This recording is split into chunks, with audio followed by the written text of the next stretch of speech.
김윤경의 생생경제.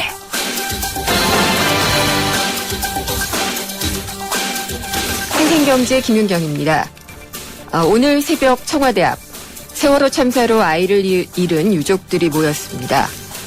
아이의 억울한 죽음에 대한 진상을 규명해달라고 대통령을 만나 얘기하겠다, 이런 마음으로 모인 어머니들. 결국은 오열했습니다. 지금 대통령 만나야 뭘 얘기하고 얻을 수 있겠느냐 할지 모르겠지만은요, 어머니의 마음이란 그렇지가 않습니다. 위기에서는 불에도 뛰어드는 사람이 바로 어머니입니다. 박근혜 대통령, 첫 여성 대통령이 되어서 어머니 리더십을 얘기를 했었죠. 자식을 돌보는 마음으로 정치를 한다고 했습니다. 역시나 좀 강한 이미지, 여전사로 불려왔던 박영선 의원도 어제 새정치민주연합 원내대표에 당선이 되고 나니까 역시 어머니의 마음으로 다가가겠다라고 했습니다. 근데 노조가 파업했을 때 회초리를 든 어머니의 심정이다, 이렇게 얘기를 하면서 바로 직위 해제를 했던 최연의 코레일 사장도 생각이 납니다. 이렇게 우리가 만났던 어머니 리더십은 엄하기만 했습니다. 물론 어머니도 회초리를 들 수 있고 호통도 칠 수 있습니다. 하지만 안아주고 또 품어주는 어머니를 만나고 싶습니다. 애끓는 이야기만 들어줘도 좋겠습니다. 김윤경이 뽑은 오늘의 생생 키워드, 어머니였습니다.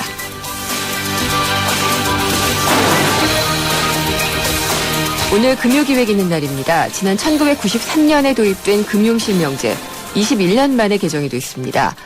전두환 전 대통령, 또 대기업의 비자금 문제가 커지면서 차명 계좌로 이뤄진 불법 비자금 문제가 많이 일어났었는데요. 금융실명제 개정안이 통과가 되면서 비로소 오는 12월에야 차명 금융계좌 보유가 사실상 완전히 금지가 된다고 합니다. 앞으로 금융시장과 우리 경제에 미칠 영향, 금요기획에서 자세히 짚어보겠습니다. 김윤경의 생생경제 1부 시작합니다.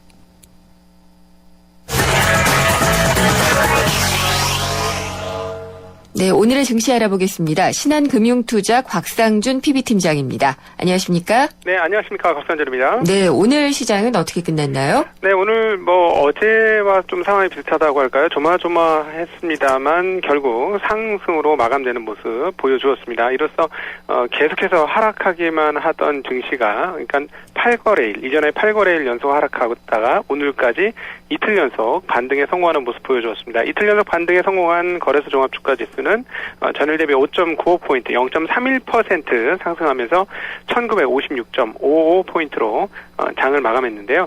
이렇게 이틀 연속 상승을 했습니다만 아직까지 조금 마음을 이렇게 놓기는 좀 어렵다, 이렇게 볼 수 있는 것이, 거래대금이 크게 늘면서 주가가 상승한 것이 아니고, 그리고 또 여전히 외국인들의 선물 누적 포지션이 전 3월달 만기일 이후로 순매도로 전환되어 있는 양상이기 때문에 조금 불안한 상승세 흐름들을 지속하고 있다, 이렇게 볼 수 있겠습니다. 코스닥도 이런 흐름들은 좀 마찬가지인데요. 3일 연속 하락하던 증시가 오늘은 반등에 성공하는 모습이었습니다. 전일 대비 3.30포인트, 0.60% 상승하면서 550.19포인트로 기록하며 마감이 되어주는데요.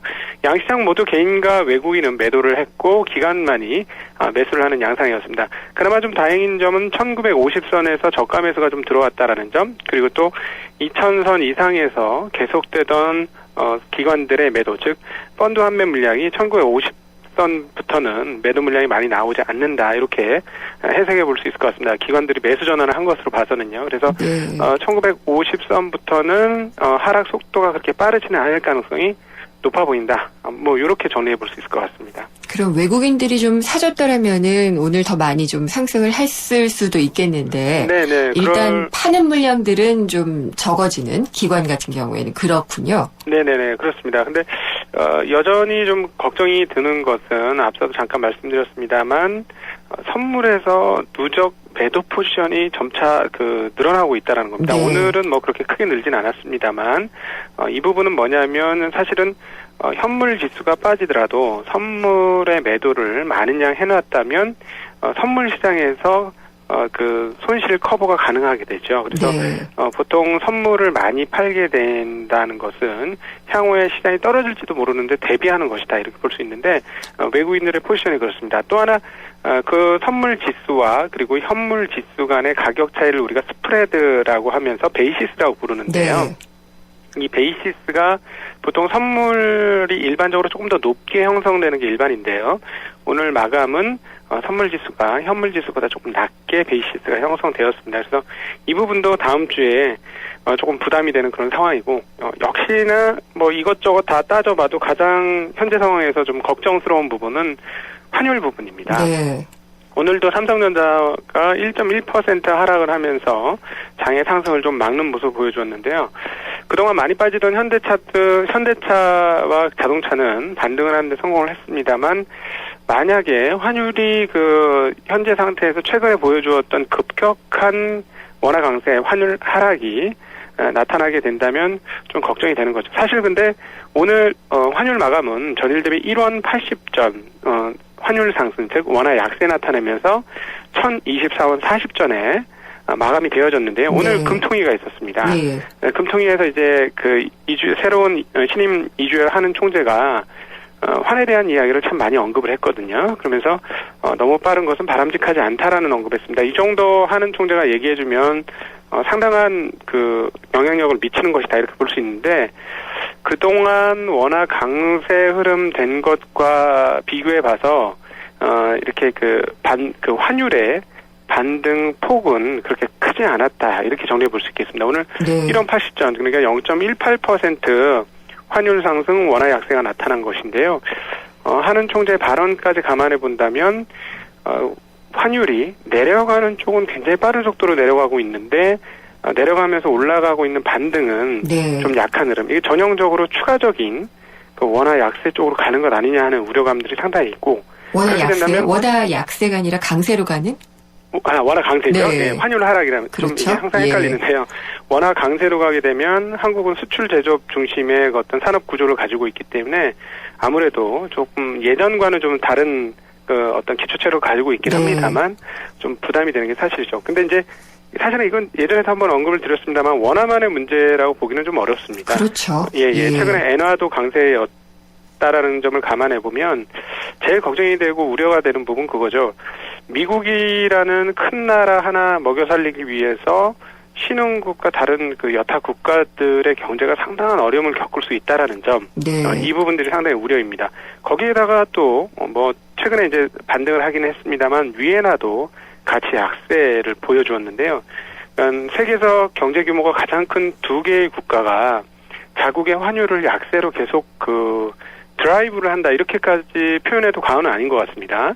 계속 이렇게 좀 압박을 넣으면서 자국 통화를 약세화시키는 것은 주변국들에게는 오히려 굉장히 큰 부담을 주는 것이고, 이것이 그야말로 우리가 가끔씩 일컬어왔던 통화 전쟁, 통화 약세 전쟁이 아니냐 네. 하는 그런 우려감 때문에 향후에 이 부분들이 심화되고 확대가 된다면 한국 경제뿐만 아니라 이 동남아시아라든가 신흥국 경제 등에는 굉장히 큰 부담으로 작용할 가능성이 높다. 이런 부분들은 여전히 좀 마음속에 이렇게 좀 부담으로 가지고 가고 있는 부분입니다. 네, 다음 주에는 그럼 외국인들이 좀 매수세로 돌아서 줄지, 네. 기관들도 매도를 조금 더 줄여줄지 그런 것들이 좀, 네. 뭐라 그래야 기대를 좀 걸어봐도 될까요? 꼭 그런 것 같지는 않습니다. 외국인들 오늘도 현물 시장에서 매수는 전혀 보여주지 않았거든요. 그래서 그 외국인들의 매수세 전환에 대해서는 아직까지는 조금 불안하군요. 기대하기는 어려울 것 같고요. 네. 기관들은 1950선 정도부터는 그렇게 강한 매도세를 보여주고 있지 않습니다. 그래서 네. 그 부분까지의 부담은 크지는 않을 것이되, 그러나 여전히 몇 가지 부담되는 요소, 변수들이 좀 변수로서는 규모가 크고 무게가 좀 큰 변수이기 때문에 네.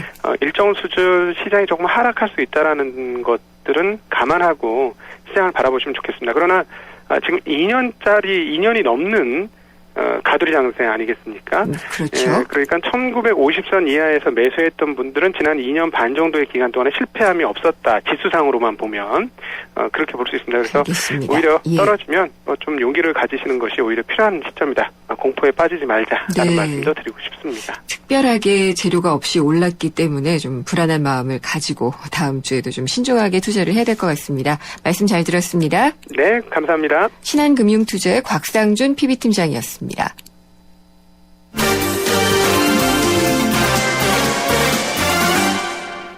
오늘 오늘의 주요 경제 뉴스 살펴보겠습니다. 한국일보의 이성철 산업부장입니다. 안녕하십니까? 안녕하세요. 방금도 환율 얘기를 좀 했는데요. 외환당국이 구두로 얘기를 하는, 그러니까 말로 하는 구두 개입을 공식적으로 했네요. 네, 최근 가파른 환율 하락세에도 불구하고 특별히 움직임이 없었는데요. 네. 오늘은 결국 그 구두 개입이 나왔고 구두 개입성 발언이 나온 게 지금 지난달 10일 이후, 그러니까 그 한 달 만에 다시 나온 거라고 그럽니다.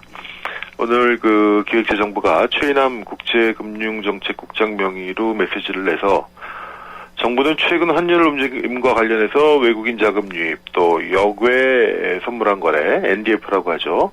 여기서 투기적 요소가 있는지 모니터링을 강화하겠다, 이렇게 얘기를 했습니다. 그리고 네. 시장 쏠림을 유발하는 투기적인 움직임에 대해서는 단호히 대응해 나갈 것이다, 라고 얘기를 했는데요. 이와 관련해서 외환당국에서는 이 국내 외환시장보다는 일종의 역외 시장에 대한 경고 메시지로 봐야 된다, 이렇게 설명을 했습니다. 최근에 물론 국내 시장에서도, 국내 외환 시장에서도 이 환율 하락 압력이 계속되고 있지만 특히 역외 쪽에서 투기성으로 의심되는 자금 흐름이 계속되고 있어서 이에 대한 모니터링, 그리고 이에 대한 대응 의지를 표명한 것이다라고 이제 설명을 했는데, 네. 사실 환율이 급격하게 오르거나 혹은 내릴 때 보면은 항상 이 역외 시장, NDF 시장이 먼저 그런 방향으로 움직이게 됩니다. 그렇죠. 그리고 원래 NDF 시장 자체는 투기성이 강한 곳이기 때문에 어차피 이쪽에 대한 그 모니터링이 강화될 수밖에 없는데, 다만 거기에 직접적으로 개입할 수 있는 수단은 정부가 많지 않고요. 예, 저기 이성철 부장님, 이게 전화 상태가 지금 연결 상태가 별로 좋지가 않아요. 이에서 다시 연결을 해야지 될 것 같습니다. 일단 지금 전화 연결 상태를 다시 점검을 하고 있는데요. 예, 다시 얘기를 좀 해볼까요? 이성철 부장님 들리시나요? 아직 지금 연결이 잘 안 돼서 다시 연락을 좀 해보는 것 같아요. 예. 얘기를 다시 나눠보도록 하겠습니다. 네. 중간에 얘기가 끊겼어요. 삐 소리와 함께 지금 좀 상태가 안 좋았었는데, 네. 일단 그 외환시장의 구두 개입을 얘기를 해주셨고요. 네. 네. 예, 역외 시장에서의 어떤 투기성 자금들에 대한 모니터를 하겠다. 네. 이렇게 얘기를 했다고 하죠. 네. 예. 다음 주 아마 이제 흐름을 좀 잘 지켜봐야 될 것 같습니다. 전에만큼 좀 그렇게 크진 않은 것 같아요. 강만수 장관 때가 좀 생각이 나서요. 예. 그때 최강라인이라고 해서 최준경, 강만수, 이런 분들이 굉장히 좀 강하게 환시장에 좀 개입을 했었잖아요. 예, 그때는 실제 NDF 시장에 실제 들어간 적도 있었고요. 이 역외 시장에 들어간 적도 있었는데 지금은 그럴 정도까지는 아니고요. 네. 다만 어쨌든 지금 하락 압력이 계속되고 있고 상반기까지는 더 떨어질 가능성이 높지 않겠느냐라는 네. 시각이 우세한 것 같습니다. 알겠습니다. 그리고 또 오늘 청와대에서 민생대책회의가 긴급으로 열렸잖아요. 네, 박근혜 대통령 주재로 열렸는데요. 최근 경기 회복세가 예상만큼 그렇게 탄력을 받지 않고 있는 상황에서 이 세월호 참사로 인해 가지고 소비 심리, 전반적인 경기 심리가 이제 냉각이 되니까 정부가 이에 대한 이제 대응책, 그다음에 심리 이완 이런 것들을 조금 바라고 있는 것 같습니다. 특별한 대책이 나온 건 아니었고요. 오늘 회의에서 일단 그 2분기 재정 집행 규모를 확대해서 상반기의 재정을 당초 목표보다 한 7조 8천억 원 정도 더 늘리겠다, 이렇게 밝혔습니다. 네. 그렇게 되면은 올 상반기 재정 집행률이 이 55%에서 57%로, 그러니까 정부가 돈을 빨리 씀으로써 그만큼 좀 이 실물 경기를 부양하겠다, 그런 뜻으로 보이고요. 특히 이제 세월호 참사 이후에 일부 영업에 차질을 빚었던 이 여행업, 운송업, 또 숙박업 이런 업종에 대해서는 정부가 각종 기금이라든가 세제 지원을 확대해 주기로 했는데, 예컨대 관광진흥개발기금 150억 원 정도를 동원을 해가지고 이 세월호 참사 영향으로 경영상 어려움을 겪는 이 영세한 여행업소들, 또 운송업체들, 숙박업체들 이런데 그 운영자금을 낮은 금리로 지원을 해주기로 했습니다. 그리고 이번 참사로 인한 피해자들 또 유가족들에 대해서는 특별재난지역의 지정에 따른 여러 가지 지원 내용을 중심으로 가급적이면 빨리 지원이 이루어질 수 있도록 그렇게 행정 절차를 앞당기기로 했다는 소식입니다. 생계비 같은 경우에는 이런 대출의 형태가 아니라 지원을 해주는 형태로는 안 되나요? 직접 지원은 없고요. 글쎄요. 예. 네. 거기는 지금 이 내용이 포함되어 있는지 모르겠는데 아마 모르겠습니다. 이제 다른 이제 성금이라든가 네. 이런 것들이 있기 때문에 가능은 하겠는데 그래서 이건 뭐 얼마다 또 여러 가지 이제 네. 우리가 또 정서적으로 접근해야 될 부분과 법률적으로 허용하는 부분과 이런 것들에 상당히 또 괴리가 있을 수가 있습니다. 네. 그런 거는 사실 이제 유가족들을 위로하는 범위 내에서 법을 좀 탄력적으로 적용을 해주는 것이 좋지 않을까 하는 생각도 드는데, 네. 뭐 정부도 아마 뭐 그거는 생각을 하고 있겠죠. 네.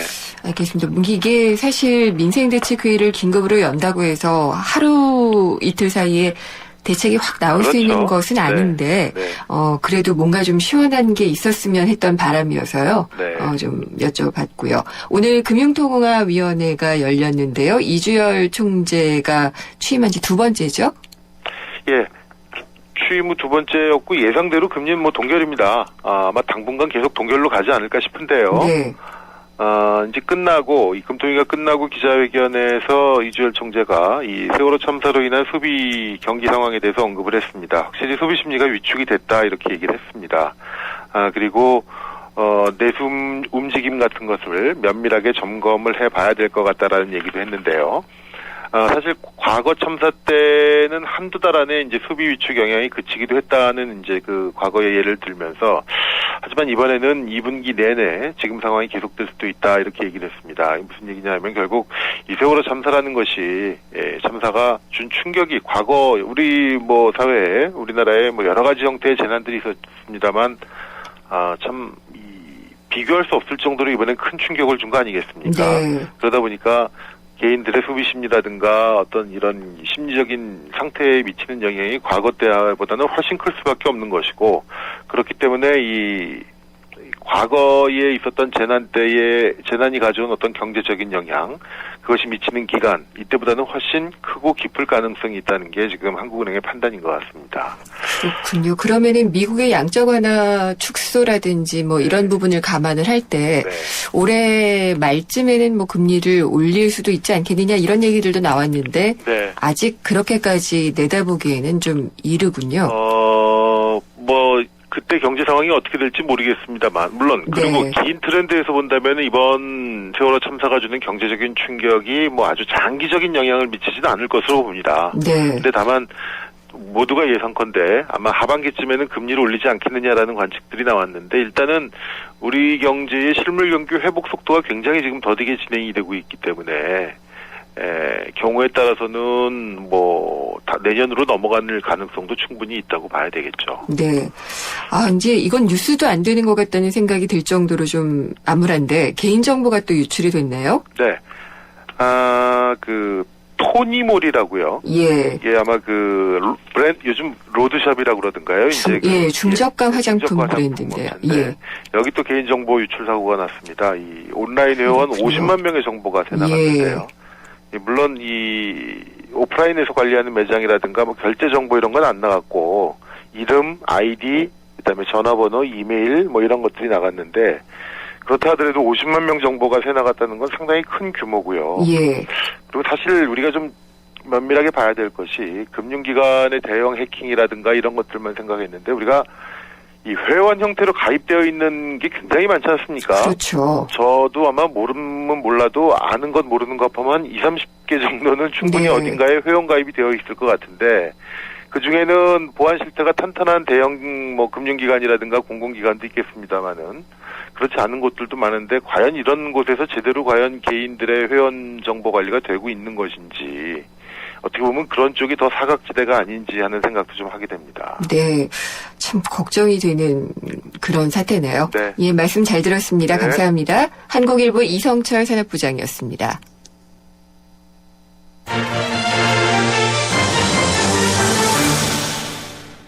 생생경제 1부 함께 하셨습니다. 잠시 후 2부에서는요. 경제 트렌드를 살펴볼 수 있는 경제 신간 코너가 준비가 돼 있고요. 또 영화 속에서 경제를 알아보는 경제 영화관이 준비가 돼 있습니다. 잠시 후 2부에서 뵙겠습니다. 20년차 경제 전문 기자 김인경 기자가 전하는 알기 쉬운 경제 이야기 김인경의 생생경제.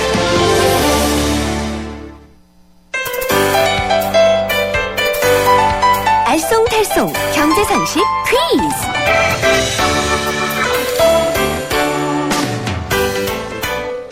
안녕하세요. 경향신문 조미덕 기자입니다. 봄 개편을 맞아 매주 금요일 경제상식을 재미있는 퀴즈로 풀어보는 새 코너를 준비했습니다. 경제상식 퀴즈인데요. 문자메시지 휴대전화 우물정 0945번으로 정답 보내주신 분 중에 추첨을 통해서 국립오페라단의 오페라 돈 까를로 티켓을 드리겠습니다. 오늘의 퀴즈입니다.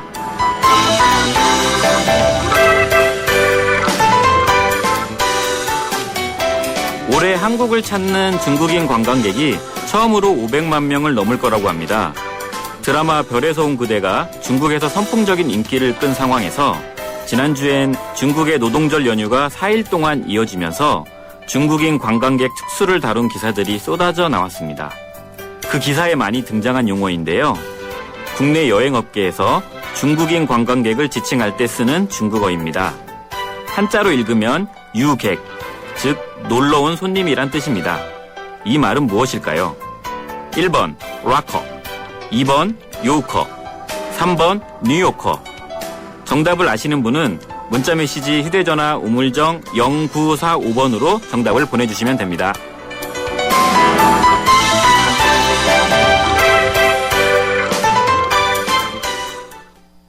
세상의 베이스가 되다 포스코 협찬으로 김윤경의 생생경제 2부 시작하겠습니다. 2부를 알리는 시작은 경제 퀴즈였는데 봄 개편으로 처음으로 마련한 퀴즈입니다. 정답을 보내주신 분들 중에서 몇 분을 뽑아서 푸짐한 선물을 보내드리는데요. 이번 주에는 선물이 티켓입니다. 전 세계인이 사랑하는 베르디의 심리 드라마 오페라 돈 까를로 티켓을 보내드리는데요. 5월 23일 금요일 저녁 7시 반 공연입니다. 경제 지식도 높이고요. 또 오페라도 볼 수 있는 기회를 놓치지 마시길 바랍니다. 참여 방법을 알려드리겠습니다. YTN 라디오의 애플리케이션 예스가 있고요. 짧은 문자는 50원, 긴 문자는 100원이 부과되는 휴대전화 우물정의 0945번. 트위터는 YTN_이코노미고요. 웹사이트로도 보내주시면 됩니다. 여러분의 많은 참여 기다리겠고요. 저는 광고 듣고 돌아오겠습니다. 여러분, 잘생겼다는 말 지금까지 몇 번이나 들으셨어요? 아니, 얼굴 말고요. 우리 모두 이 세상에 잘생겨났잖아요. 서로 잘생겼다 칭찬해 주자고요. 잘생겼다 LDA SK텔레콤. Sempre una risposta a tutto. Se voglio fare contento, Totò, ora ti conto una cosa.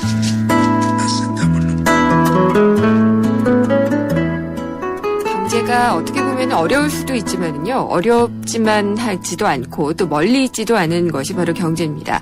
영화 속 경제 이야기를 들어보는 시간이죠. 경제영화관. 경향신문의 박병률 기자가 전화로 연결돼 있습니다. 안녕하십니까? 네, 안녕하세요. 오늘은 어떤 영화를 소개를 해주실 건가요? 네, 얼마 전에 서울에서 직접 촬영을 해서 화제가 됐던 영화가 있었는데요. 네. 어벤져스라는 그런 영화였죠. 네. 오늘은 그 영화 1편에 관련된 말씀을 좀 드리겠습니다. 많이들 보셨을 텐데 저는 못 봤어요. 네. 대표적인 헐리우드 블록버스터 영화다라는 것만 알고 있거든요. 네. 예, 어떤 영화인가요? 네, 국내에서 무려 700만 명이나 봤던 그런 영화입니다. 제외돼 있는. 네. 예. 미국 만화 잡지를 보면요, 크게 두 종류가 있습니다. 하나가 그 마블 코믹스라는 거고요. 또 하나는 DC 코믹스라는 건데, 그렇죠. 이 두 회사 계속해서 그 초능력을 가진 슈퍼 영웅 캐릭터들을 많이 만들어냈습니다. 그 중에서 이 어벤져스는 바로 그 마블 코믹스에 나오는 캐릭터들만 모은 영화입니다. 재밌을 것 같아요. 네, 아이언맨, 그 다음에 캡틴 아메리카, 토르, 헐크, 블랙 위도, 그리고 호크아이, 이렇게 6명인데. 다 나오네요.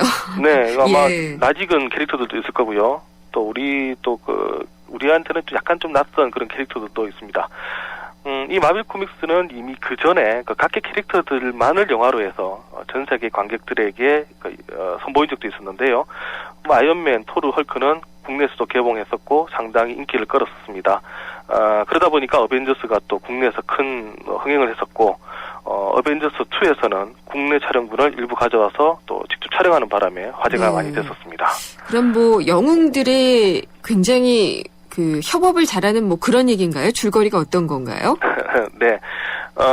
이게 블록버스터다 보니까 시놉시스는 조금 단순합니다. 네. 그리고 SF다 이렇게 보시면 될 것 같은데 강한 에너지원을 가진 그 큐브라는 게 있는데요. 이 큐브를 이용을 하면 지구와 그리고 다른 외계를 잇는 문을 만들 수가 있습니다. 이 문을 통해서 지구를 정복하려는 외계 군대가 어느 날 쏟아져 옵니다. 네. 그러니까 그 국제평화유지군에서 이 6명의 초능력 캐릭터들을 모아서 외계 군대에 대항한다. 이런 내용입니다. 근데 원체 이제 개성이 강하다 보니까 어벤져스 팀은 처음에는 그 반목을 거듭하는데요. 그러다가 마침내 한 팀을 이뤄서 외계 군대와 맞선다. 이런 내용입니다. 그러면 여기서 볼 수 있는 경제 이야기는 조직 문화와 관련된 건가요? 네, 맞습니다. 이 어벤져스를 보면 6명의 그 캐릭터들이 나옵니다. 네. 근데 사실 그 마블 코믹스에 보면 또 다른 슈퍼 영웅들도 많은데요.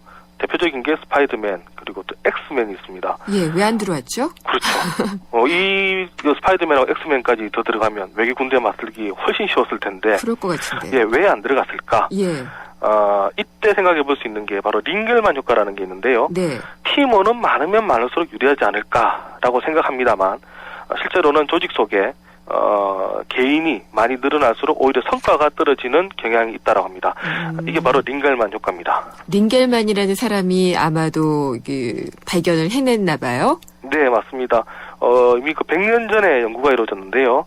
1913년에 독일 심리학자인 링겔만이 줄다리기를 가지고 한번 실험을 해봤습니다. 네. 한 명이 당겼을 때 그리고 여러 명이 당겼을 때 과연 힘을 얼마나 쓸 건가 그거였는데요. 한 명이 당겼을 때 힘은 약 한 63kg 정도였는데 3명이 함께 줄을 당긴 다음에 한번 1인당 얼마나 힘을 발휘했는가 나눠봤더니 53kg에 그쳤다는 얘기입니다. 즉 한 명이 당겼을 때 84% 정도만 힘을 쓰더라 이런 얘기고요. 줄어드네요. 예. 8명이 한번 힘을 썼던 거 나눠봤더니 1인당 겨우 31kg만 힘을 썼습니다. 그러니까 1인이 썼을 때 절반밖에 힘을 안 썼다라는 얘기입니다.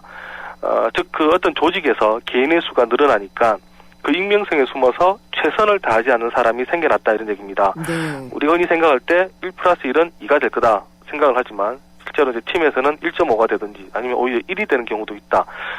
이런 얘기입니다. 이런 거 많죠. 조직에서 일하는 사람만 계속 바쁘고요. 네. 일하지 않는 사람들은 계속 안 해도 유지가 되는. 맞습니다. 네. 그래서 이게 사실인가 싶어서 이제 또 다른 실험들을 많이 해봤는데요. 패트릭 나플린이라는 사람이 실험자를 2명, 3명, 4명, 5명 이렇게 이제 각기 그룹으로 만들어가지고 한번 어려운 문제를 내고 풀어봐라 이렇게 했습니다. 그랬더니 5명으로 이루어진 그 팀이 찾아낸 답의 속도 그리고 또 3명 그리고 4명으로 이루어진 팀이 찾아낸 답의 속도 별 차이가 없었다라고 합니다. 네. 조셉 렌줄리도 또 1명, 3명, 6명, 12명 이렇게 그룹을 만들어서 한번 창의적 발상을 이네들이 토론을 해서 한번 내봐라 이렇게 요구를 했더니 3명 그리고 6명 그룹에서 냈던 창의적 발상 별 차이가 없었다라고 합니다. 즉 그 일정 숫자를 넘게 되면 네. 무임승차자가 나타난다 이런 의미입니다. 그렇군요. 그래서 이 스파이더맨이랑 엑스맨은 빠진 것 같은데 네. 어쨌든 이 6명 아이언맨도 그렇고 토르도 그렇고 다들 각각 굉장히 힘들이 강하다 보니까 의견 조율은 안 됐을 것 같아요. 잘. 네, 영화에서도 보면 서로 막 싸우는 모습들이 많이 나옵니다. 특히 그 아이언맨하고 또 네. 캡틴 아메리카, 헐크가 막 중간에서 서로 싸우는데 그렇군요. 그러다 이제 우리 아내 이러면서 막 헤어집니다. 예. 이게 보통 우리가 조만간에 이제 월드컵이 열리는데요. 네. 이 팀에 보면 이런 현상들이 많이 벌어집니다. 우리가 한번 꿈의 팀, 드림팀 생각할 때 과연 그 슈퍼스타들을 다 모아면 이 팀이 세계 최고의 팀이 되지 않겠는가라고 네. 생각하는 경우가 있는데요. 만약 이번에 나온 월드컵에 메시나 펠레 그리고 마라도나, 호나우도 이런 예. 환상의 조합을 모았다. 예. 그러면 과연 이 팀이 우승할까? 라는 생각을 해볼 수가 있는데 오히려 그런 일이 우승을 안 할 수도 있다 이런 얘기들이 많습니다. 예. 즉 이렇게 스트라이커들만 잔뜩 모아가지고는 서로 골을 넣겠다고 덤벼들다 보면 팀 내 불화가 생기고요. 이제 망칠 수도 있다는 얘기인데 링겔만 효과는 어떤 팀의 역량을 높이는 데는 몇 명이냐 이게 중요한 게 아니라 누구를 그리고 어떻게 그리고 무슨 일을 시킬 것인가 네. 이런 게 더 중요하다 이런 점을 강조를 하고 있습니다. 그렇군요. 조직을 효율적으로 배치를 하려면은 그런 그 숫자가 문제가 아니다. 그런 이론인 것 같은데요. 네. 근데 전 진짜 궁금한데 어벤져스 속편에는 그럼 슈퍼맨이나 배트맨 이런 친구들은 안 나오나요? 네. 근데 이제 슈퍼맨, 배트맨, 그리고 또 예전에 원더우먼 있었죠. 네. 여기는 아쉽게도 마블 코믹스의 소속이 아닙니다. 아, DC 코믹스군요. 네, 여기는 네. DC 코믹스고, 그러다 이 어벤져스가 이제 뜨다 보니까 이제 DC 코믹스 쪽에서 슈퍼맨 그리고 배트맨 그리고 원더우먼을 모아서 별도의 영화를 제작 중이다. 지금 이렇게 알려져 있습니다. 아, 그래요? 예, 때문에 이제 슈퍼맨과 아이언맨이 아마 같이 만나기는 힘들 것 같습니다. 네, 그쪽도 만만치 않은 그런 의견의 그 불일치를 보일 것 같은 팀이에요. 네. 네, 링겔만 효과 그러면은 극복하려면은 어떤 방법을 써야 될까요? 네, 우리가 이제 흔히 최근에 얘기할 때 집단지성이라는 단어가 있는데요. 그렇죠. 최근에는 어떤 한 사람의 개인 역량에 맡기기보다는 여러 명이 아이디어를 내고 공유해서 함께 작품을 만드는 것이 더 낫다 이런 얘기들이 있습니다. 하지만 이제 이럴 때 주의해야 될 게 아까 말씀하셨던 그런 링겔만 효과인데, 링겔만 효과를 극복하기 위해서는 업무 영역 그리고 이제 주어진 책임 이게 명확해야 되고요. 또 팀 내 소통이 자유로워야 됩니다. 또 어떤 동기부여가 뚜렷할 때 이런 네. 집단지성을 발휘할 수 있는 힘이 발휘되는데, 이번 사실 그 세월호 사건 보면 아무리 많은 사람들을 투입을 하더라도 실제 들어가서 일할 수 있는 사람이 적었을 때 네. 어떤 결과가 나타날 건가 이게 지금 잘 보이지 않았습니까? 또 사실은 이제 사람이 많다고 문제 해결이 되는 건 아니다 이런 걸 네. 보여주는 또 하나의 뭐 어떤 예가 될 것 같은데요. 때문에 어떤 문제를 해결할 때 정확하게 어떤 사람을 몇 명을 어디에 투입할지 이것을 잘 판단을 해서 투입하는 것이 정답이다.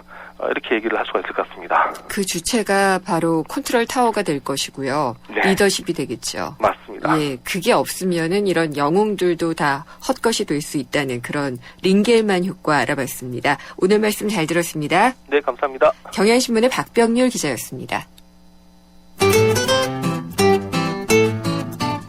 생생경제를 다양하게 만나는 방법. YTN 라디오 앱 예스와 웹사이트 김윤경의 생생경제 또는 트위터 YTN_이코노미로 실시간 듣기와 다시 듣기를 하실 수 있고 방송 내용에 대한 문의와 의견을 주실 수 있습니다.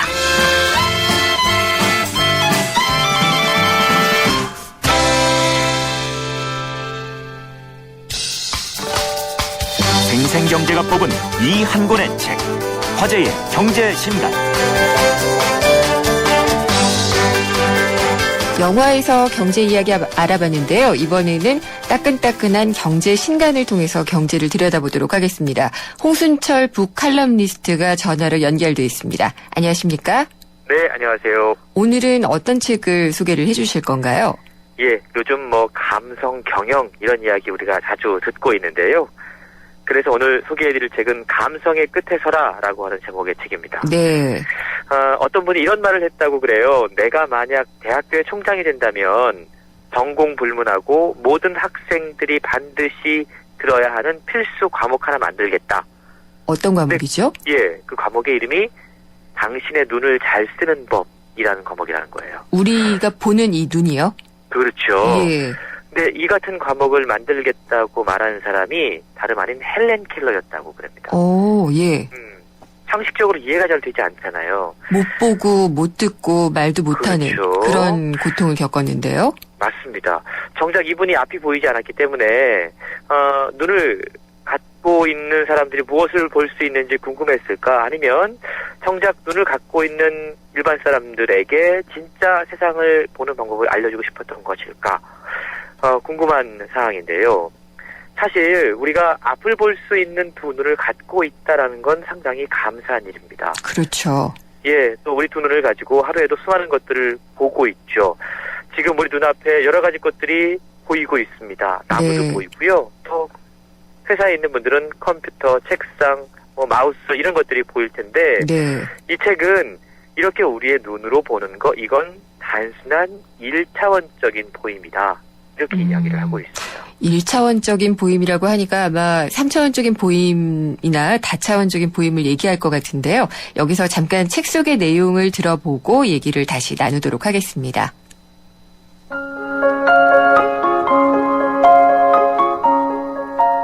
누군가 이런 말을 했습니다. 내가 만약 대학교의 총장이 된다면 전공 불문하고 모든 학생들이 반드시 들어야 할 필수 과목을 하나 만들 것이다. 그 과목의 이름은 다음과 같습니다. 당신의 눈을 잘 쓰는 법. 이 같은 과목을 만들겠다고 말한 사람은 바로 헬렌 켈러입니다. 그녀는 왜 그런 생각을 했을까요? 우리 모두가 눈은 있지만 정작 어떻게 써야 잘 쓰는 것인지를 모르는 것이 확실하다고 믿었기 때문은 아니었을까요? 사물의 마음을 본다는 것은 결코 만만한 일이 아닙니다. 혁신적인 제품의 탄생은 사물의 마음을 봐야만 가능한 일이기에 사물의 마음을 볼 때 중요한 키워드는 바로 관찰입니다. 무심코 지나칠 수 있는 사물들을 자세히 보고 오래 보는 깊이 있는 관찰 속에서 바로 통찰의 힘이 생겨납니다.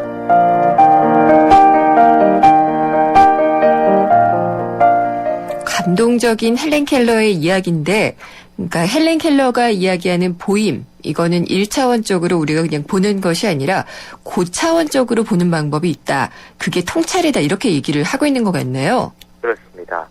헬렌 켈러 이야기를 잠깐 더 해드릴게요. 이분은 두 손으로 나뭇잎을 만지면 그 감촉만으로도 정교한 대칭미를 느낄 수 있는 아주 예민한 감각을 갖고 있었다고 그럽니다. 네.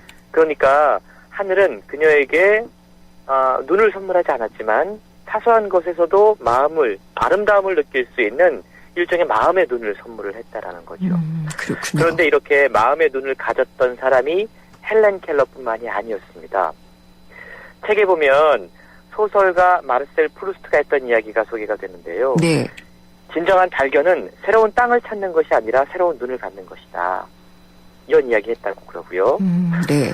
또 프랑스의 후기 인상파 화가 폴 고갱은 나는 보기 위해서 눈을 감는다 라고 이야기했다고 그래요. 자, 우리가 눈을 감고 눈을 가지고 볼 수 있는 것에 대한 이야기를 하고 있는데 오늘 소개해드리는 책 감성의 끝에 서라라고 하는 책이 바로 우리의 마음을 눈을 뜨게 해줄 수 있는 방법을 이야기해주고 있는 책입니다. 네.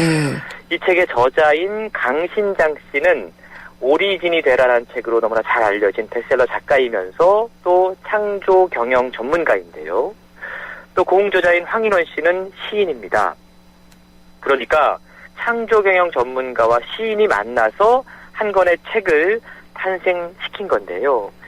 이 책을 통해서 육체의 눈이 아닌 마음의 눈으로 세상을 바라볼 수 있다면 남들이 생각하지 못하는 더 많은 것들을 느낄 수가 있고 이것이 바로 시인의 마음이다라고 책을 통해 전달을 해주고 있습니다. 근데 이제 느끼는 것, 이런 것들은 감성에 속하는 것이고 감성이 중요하다 이런 것은 알겠는데요. 경영은 어쩐지 그냥 효율과 숫자와 이런 것들로 이루어져 있지 않을까라는 생각이 그렇죠. 좀 들어요. 네. 사실 두 가지가 서로 잘 어울리지 않는 단어일 법한데 네. 한 예를 들어서 한번 설명을 해드려 볼게요. 우리가 21세기 최고의 천재로 일컬어지는 스티브 잡스. 네. 지난주에도 이분에 대한 이야기를 저희가 그랬죠? 나누었는데 스티브 잡스는 풀리지 않는 문제를 만날 때마다 자주 시를 읽었다고 그래요. 그렇군요. 예. 네. 그러니까 스티브 잡스가 항상 난관 앞에서 시를 읽었던 이유는 시인의 마음이 돼서 남들이 보지 못한 것을 보고 남들이 하지 못한 생각을 하기 위해서였다라는 건데요. 그래서 이 책이 강조하는 것이 바로 시인의 눈이라는 겁니다. 시인이 된다라고 한번 생각을 해보시죠. 시를 쓰기 위해선 사물이 어떤 생각을 하는지 그 마음을 들여다볼 수 있어야 돼요. 네. 그래서 사물에게 말도 걸어보고 그 마음을 이해하려고 노력해보고 심지어 사물과 하나가 되는 일체화되는 노력들을 하게 되죠. 이렇게 할 때 창조와 혁신이 가능해진다라고 이야기를 하고 있는데 아까 우리가 낭독을 통해 들은 것처럼 우리가 사물의 마음을 들여다볼 때 가장 중요한 게 관찰입니다. 네. 그리고 오랫동안 관찰하는 것을 통해서 통찰력이 생겨난다라고 최근 이야기를 하고 있는데 네. 통찰력이 느껴지는 시 한 편 제가 들려드릴게요. 네. 마태주 시인의 풀꽃이란 시인데요. 자세히 보아야 예쁘다, 오래 보아야 사랑스럽다, 너도 그렇다라는 겁니다. 들어봤어요. 그렇죠. 네. 우리가 사람을 바라볼 때뿐만이 아니고 사물을 바라볼 때도 관심과 애정을 가지고 시인의 눈을 가지고 자세히 오랫동안 바라보면 사물이 나에게 어떤 이야기를 들려줄 것이고 그 이야기를 들어서 경영에 접목을 해보면 네. 상상하지 못했던 새로운 제품과 서비스가 탄생될 수 있다라고 최근 설명을 해주고 있는 겁니다. 맞아요. 그래서 미국의 3M 같은 경우에 생활용품들을 만드는데 실제로 이제 주부들이라든지 학생들이라든지 쓰는 사람들의 이야기를 많이 듣는다고 하더라고요. 그렇죠. 그러니까 경영 측면에서도 그런 소비자의 자세가 되어서 느껴본다면 그런 것들이 많이 좀 도움이 될 수 있다는 그런 생각이 드네요. 맞습니다. 그러니까 이 책은 시와 경영의 접목이 시도되고 있는 그런 책인데요. 책은 내가 만들고자 하는 제품이 그리고 내가 제공하고자 하는 서비스가 지금 무슨 생각을 할까? 네. 무엇을 보고 느끼고 말하고 싶어 할까? 이런 질문을 자주 던져봐야 된다라고 이야기합니다. 이게 바로 시인의 눈, 시인의 마음이라는 건데요. 네. 많은 분들이 아마 기억하시는 워크맨이라고 하는 제품, 지금은 뭐 사용을 하고 있지 않지만 당시 워크맨이라는 제품이 탄생했을 때 상당히 혁신적인 제품이었는데요. 이 제품은 야외에서도 사람들에게 음악을 들려주고 싶어라고 하는 오디오의 목소리를 들은 결과 네. 탄생한 제품이었다라고 생각해 볼 수 있다는 거죠. 그렇군요. 또 다른 건 뭐가 있을까요? 예. 특정 상품명을 들어서 죄송하긴 하지만 초코파이라고 하는 건 네. 사실 오랜 기간 동안 소비자들의 사랑을 받았거든요. 근데 최근 들어서 제2의 도약기를 맞이를 했습니다. 근데 그 이유가 초코파이를 사랑해준 사람들의 그 마음이 뭘까를 고민해보자 오랜 기간 동안 먹어왔고 오랜 기간 동안 우정을 쌓아온 정이라는 키워드를 찾아냈다고 그래요. 네. 그리고 이 정이라는 키워드를 가지고 새롭게 런칭을 했죠. 그래서 이전과는 다른 브랜드 이미지가 만들어졌고 초코파이는 제2의 도약기를 맞이할 수 있었다라고 최근 설명을 해주고 있는 겁니다. 네, 사실 시를 우리 보통 사람들이 쓰기는 쉽지가 않아요. 그래서 그렇죠. 시인의 마음이라는 게 뭔지도 잘 모르겠고 그래서 시인의 눈으로 본다라는 것을 어떻게 하는지를 알려줬으면 좋겠는데 그런 것도 내용이 있나요? 네, 아주 구체적으로 소개가 되고 있는데요. 네. 오랜 세월 동안 실제로 시인들이 써왔던 기술들이 소개가 되고 있습니다. 시인들도 감성의 문을 열기 위해서 다양한 방법들을 썼는데요. 5가지 마음의 문을 여는 법, 감성의 문을 여는 법, 그래서 5감법이라는 게 소개가 되고 있고요. 네. 또 관찰에 눈을 뜨는 방법이라고 해서 5관법이 소개가 되고 있고요. 또 요즘 뭐 융합이 유행인데 서로 다른 것들을 연결해서 그리고 융합해서 새로운 것들을 찾아내는 5가지 연결의 방법, 5연법이라는 게 소개가 되고 있고요. 또 역발상을 통해서 역설의 미학을 느낄 수 있는 5가지 역발상의 방법, 그래서 5역법이라고 소개가 되고 있는데 이 책은 우리가 놓치고 있던 가장 쉬운 창조법이라는 부제가 적혀 있습니다. 네. 그러니까 창조 그러면 많은 분들이 어렵게 생각을 할 수 있는데 우리 주변을, 우리 일상을 좀 애정을 가지고 색다른 관점에서 바라보고 관찰해보고 그리고 심지어 그 대상이 되어보려는 노력을 통해서 그러니까 이게 바로 한마디로 감성의 끝에 서 본다라는 건데요. 네. 그렇게 함으로써 새로운 세계에 다가설 수 있다라고 책은 일러주고 있는 것이죠. 감성의 끝에 서면은 경영도 잘할 수 있고 그러면은 자기 경영도 잘할 수 있다 뭐 이런 결론이 나는 건가요? 맞습니다. 자기 경영뿐만이 아니고 뭐 네. 조직을 운영하는 분들은 또 조직을 잘 경영할 수 있는 아무래도 상대의 마음을 네. 훨씬 더 읽어내고 공감할 수 있을 테니까요. 그렇군요. 경영, 뭐 정치, 사회 다 연결될 수 있는 얘기 같다는 생각은 드네요. 그렇습니다. 네, 말씀 잘 들었습니다. 좋은 책 소개 다음 주에도 부탁드리겠습니다. 네, 감사합니다. 홍순철 북칼럼니스트였습니다. 한때 보리 하나로 콜라와 싸워 전설이 되신 분이 계셨지. 국내 최초 보리탄 산업료로 콜라의 아성을 흔들었던 맥콜. 전설의 맛보리 맥콜. 경제 퀴즈 다시 한번 알려드리겠습니다. 한국을 찾는 중국인 관광객들이 점점 늘어나고 있습니다. 어딜 가나 중국어가 들린다. 이건 좀 과장이긴 하지만은 실제로 좀 그렇더라고요. 그래서 국내 여행업계에서 중국인 관광객을 지칭할 때 쓰는 중국어가 있습니다. 이것. 바로 오늘의 퀴즈인데요. 한자로 읽으면은 한자 하나하나는 유객입니다. 즉 놀러온 손님이라는 뜻인데 이 말은 무엇일까요? 이게 경제 퀴즈였습니다. 보기도 다시 알려드릴게요. 1번 라커, 2번 요커, 3번 뉴요커입니다. 비슷비슷하지만 다르죠. 아마 구별하실 수 있을 것 같은데 정답을 맞추신 분들 선정을 해서 오페라 돈 까를로 티켓을 보내드립니다. 5월 23일과 24일 국립극장에서 공연하는 돈 까를로는 스페인 궁정에서 있었던 실화를 바탕으로 한 오페라고요. 베르디가 탄생한 지 200주년이 된 기념으로 발표가 됐다고 합니다. 내용을 들어보니까 상당히 좀 흥미로운데 스페인의 군주였던 필리포 2세가 자신의 아들인 돈 까를로의 약혼 여인 엘리자베타를 왕비로 빼앗으면서 벌어지는 이야기라고 하는데 흥미진진합니다. 정답 보내주신 분들 가운데 추첨을 통해서 오페라 티켓을 보내드리도록 하겠습니다. 정답은요. YTN 라디오의 앱 예스 또 짧은 문자는 50원 긴 문자는 100원이 부과되는 휴대전화 우물정의 0945번 트위터는 YTN_이코노미고요. 웹사이트 김윤경의 생생경제로 보내주시면 됩니다. 저는 4시 뉴스 듣고 생생경제 3부에서 다시 뵙겠습니다.